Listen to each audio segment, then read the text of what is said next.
Hello dear student, स्वागत है आपका एक और नए वीडियोस के साथ। आज हम पढ़ेंगे स्प्रिंग की स्थितिज ऊर्जा, स्प्रिंग की स्थितिज ऊर्जा का डेरिवेशन आज इस हम वीडियोस में करेंगे।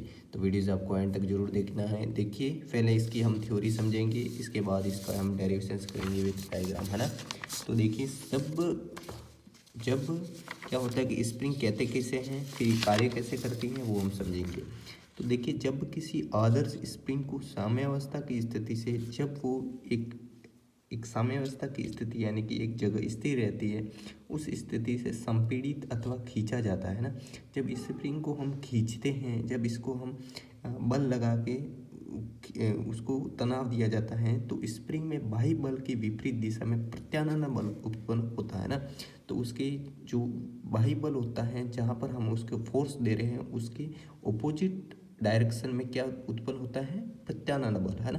तो हुक के नियम अनुसार प्रत्यानयन बल का मान स्प्रिंग के विस्थापन के अनुक्रमानुपाती होता है।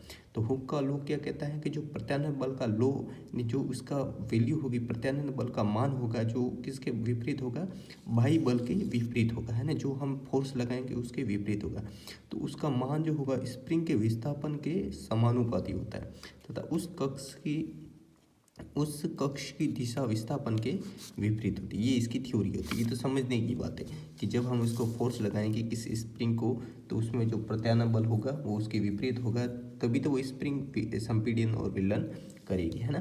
तो इस प्रकार ये इसकी थ्योरी। अब देखिए, स्थितिज ऊर्जा क्या होगी, जब जैसे ये स्थिति यहाँ पर हम क्या है कि ये स्प्रिंग है, यहाँ पर हमने बल लगाया है उसकी स्प्रिंग की, तो ये विस्थापन है, यानी कि जो ये इसकी दिशा यहाँ इस दिशा से आगे चलेगी स्प्रिंग, यानी प्रत्यास्था था सीमा स्थिति उससे ये बढ़ गई, है ना। यानी स्प्रिंग को हमने खींच दिया, है ना।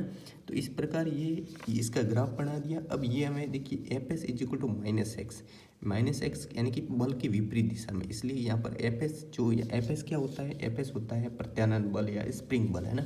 तो F S is equal to minus equivalence यानी समानुपाती इज इक्वल टू -x, है ना। और एफ एस को हम क्या लिख सकते हैं, जब ये माइनस, देखिए माइनस डबल बार कर दिया, जब ये माइनस हम यहाँ पर समानुपाती निशान आएगा, समानुपाती निशान यानी कि माइनस के आएगा, समानुपाती स्थिरांक क्या आ जाएगा, के। तो यहाँ पर F S is equal to क्या हो जाएगा, -kx। अब ग्राफ का क्षेत्रफल यानी कि क्या हो जाएगा, 1/2 आधार इंटू ऊंचाई, ये तो त्रिभुजी बनेगा, तो है ना। 1/2 आधार क्या है, हमने आधार हम यहाँ पर देखिए, विस्थापन हमेशा क्या होता है, स्प्रिंग एक्स, है ना।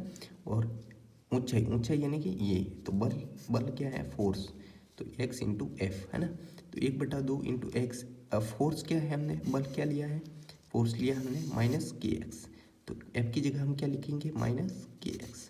तो इस प्रकार ये हो जाएगा हाफ -kx, इसको ये क्वेश्चन नंबर फर्स्ट। और ये क्या है जो हमने समझाना है कि ये प्रत्यानयन बल है, स्प्रिंग बल है, और ये क्या है, के इज इक्वल टू स्प्रिंग नियतांक है। तो ये ग्राफ का क्षेत्रफल है जो कार्य को निरूपित करता है, यानी कि किसको निरूपित करता है, वर्क को निरूपित करता है। यानी कि ये क्या ग्राफ का क्षेत्रफल है जो किसके बराबर है, स्प्रिंग की स्थितिज ऊर्जा की। और जो स्प्रिंग की स्थितिज ऊर्जा वो स्प्रिंग के द्वारा किया गया कार्य है ना।